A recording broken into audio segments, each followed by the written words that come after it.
What's up, everybody? And today we are gonna be reacting to TQI every type of Forsaken player ranked. Let's get right into it, I guess. There are people who are good at Forsaken and bad at Forsaken. No. You're turning into zombie. Most people think it's as simple as that. Lots of playtime and wins equals goated, right? No. Wrong. Let me tell you, there's levels to it. From worst to best, let me show you the Forsaken skill tier list. Subscribe. The absolute lowest skill level in Forsaken is when you don't care about being good at the game. This is not to be confused with players that don't try. These players quite literally do not care about what is happening at any moment. This group is mainly composed of role-playing enthusiasts, iPad kids who just want to see the characters move around, and newcomers.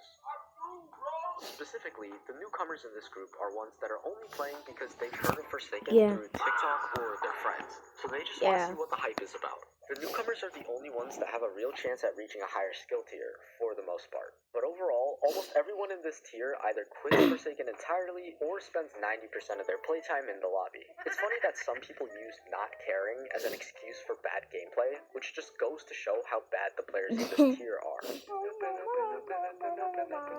This next skill level is actually not much different from the people who don't care, but at least these people put in some level of effort. However, they will forever be held back from understanding the game mechanics at even a decent level for one reason: bad devices. Whether it's their internet, their computer, phone, tablet, console, whatever. Their lag prevents them from playing the game as intended, and therefore they can't even begin to learn any techniques. It's almost as if they're playing an entirely different game, and anyone in this tier has my sincere condolences. This tier is what people usually picture a typical bad Forsaken player to be like. These players are the ones with low win rates, not much playtime, and almost zero knowledge about even get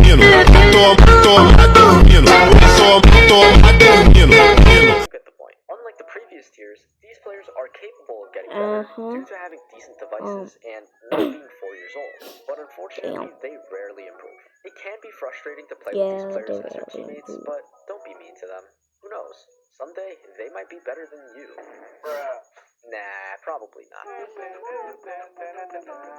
These are the players that think they're far better than actual noobs because they watched one Forsaken video explaining some niche technique. These players only pull off advanced techniques like 5% of the time, and it's usually through luck. A weird amount of them also get toxic when they win because they think they've mastered the game, even if they did nothing the entire round. But just like the actual noobs, their understanding of core mechanics is pretty bad. They can easily be beaten with decent grouping. Some other common things these players do are act like they're getting targeted when they're not, blaming teammates for no reason, or emoting on the killer just to die 10 seconds later and make more excuses. I hate to break it to you, but if you're one of these people, you're one of the least fun people to play Forsaken with.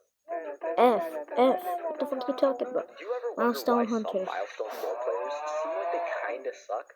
Meet the Milestone Hunters, a group of players who only care about playing characters because they want milestone skins. These players are not always bad, I but want the many of them are milestone only good at 3 doing of generators guesses. and hiding. That's it. They often die pretty quickly in a chase, but they can sometimes hold their own for at least half a minute. If they're using a sentinel, though, they almost always miss their stun and get punished. They should really stick to playing survivalists like N7 and Noob if they only care about doing generators. Overall, they're pretty much below average across the board, but at least they make sure the generators are done.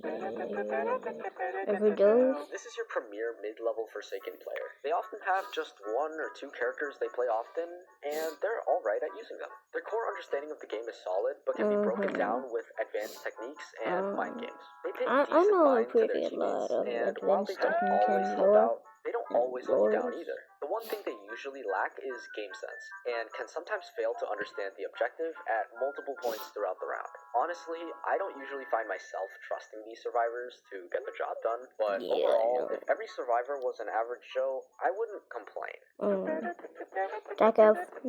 trades. These players are the ones that have a ridiculous amount of playtime, but have a strangely low amount of wins. This is because they're not really bad at the game, but they make so many mistakes so often that they find themselves losing more than winning. Their experience isn't exactly wasted because they do have a good understanding of many aspects of Forsaken, whether it's team support, looping, maps, you name it, they probably know a decent amount about it. Their role problem comes from their messy execution of everything. They make tons of mistakes, whether it's zeroing out or missing their abilities. And in Forsaken, just a few mistakes is often the difference between winning and losing. Note that there is a rare variant of players in this tier that do execute what they know quite well, but they actually don't know much about the game somehow, even with like 20 days of playtime. Maybe they're using another account. Or one-tricks are players who are only capable of being above average with one specific character. This is called their main. If they switch to any other character, even if the character has a similar team role, they instantly become noob level. They have a solid bag when it comes to how many tricks they know for their main, but they know absolutely nothing regarding other characters. Their grasp on the basics of the game is actually not any better than the average Joe, but they know so many techniques for their main that they actually don't do half bad with it. Their biggest flaw is their lack of awareness because they don't understand how other characters and playstyles work. I'd only ever trust them with an LMS scenario, but even so, I'd only do so if necessary.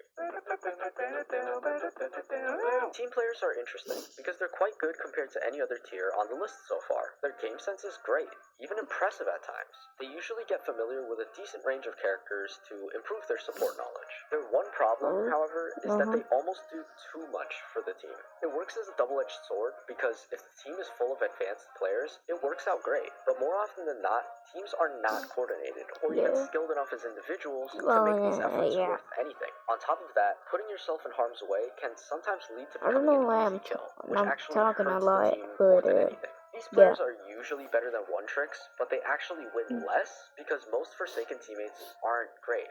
Note that if you're just bad at supporting your team, you're probably in one of the noob tiers and not this tier. But otherwise, I can safely say that this is a respectable type of player to be.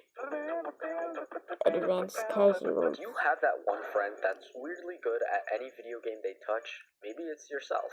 Whatever the case may be, this is the skill bracket for them. Advanced casuals usually have a somewhat low playtime paired with a surprising amount of wins. They have an eerie level of game sense despite a fairly low level of experience. All it takes is a few rounds of trial and error before they're better than an average Joe. They never go out of their way to research niche techniques or optimizations, but somehow naturally learn to do a bunch of them.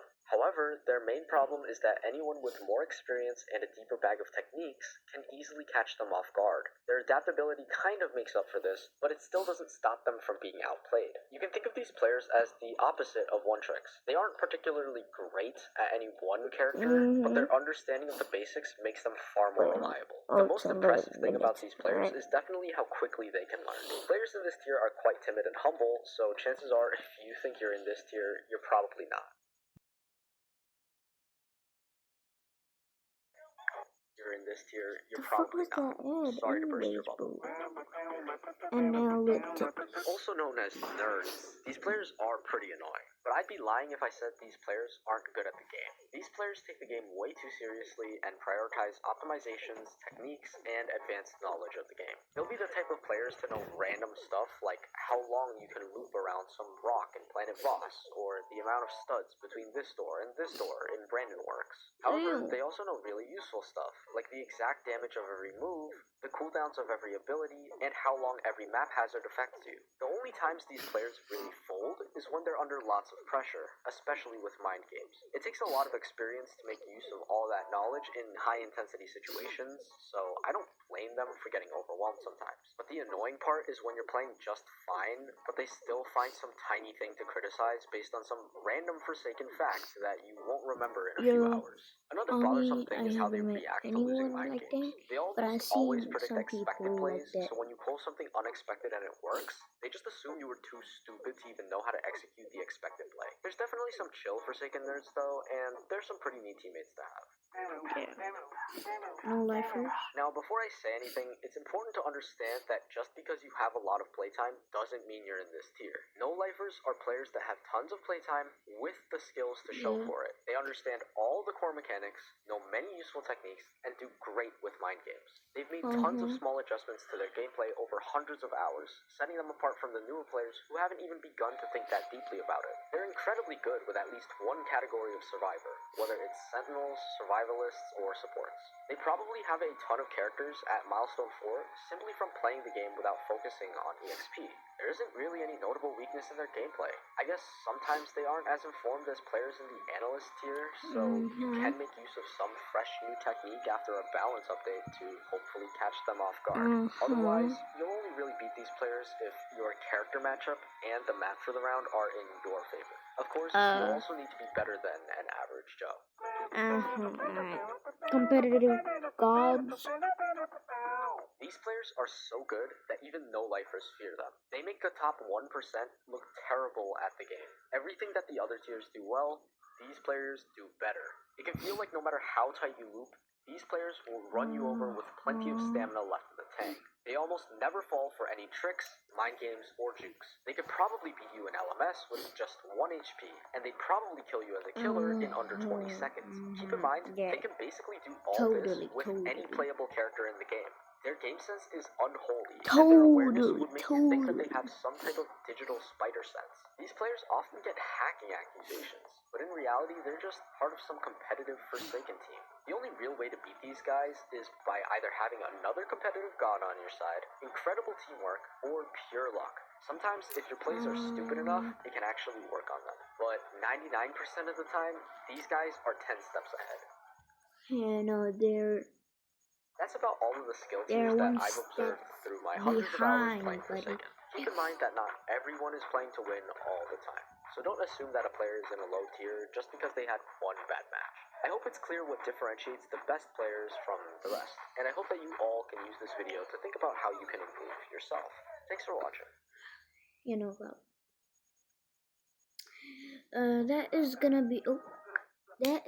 be it for today. If y'all want to see more, you can go check my channel. I make a lot of reaction videos, a lot of gameplay videos, and stuff like that.